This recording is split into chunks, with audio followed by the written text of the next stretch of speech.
আজ চলে গেছিলাম আমার যে আর দিদি ভাইয়ের জন্য চুড়ি নিতে।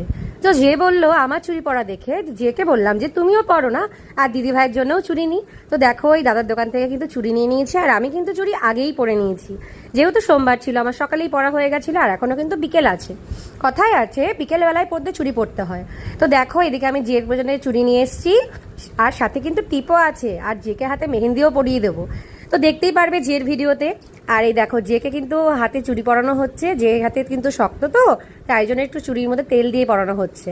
তা দেখো জেরকে কিন্তু কি সুন্দর করে চুড়ি পরানো হচ্ছে, দেখো জের হাতটাও কিন্তু খুব সুন্দর লাগবে।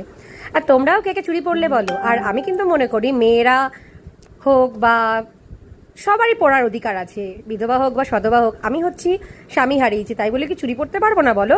সবুজ চুরি তো বাবার নামেই পড়েছি।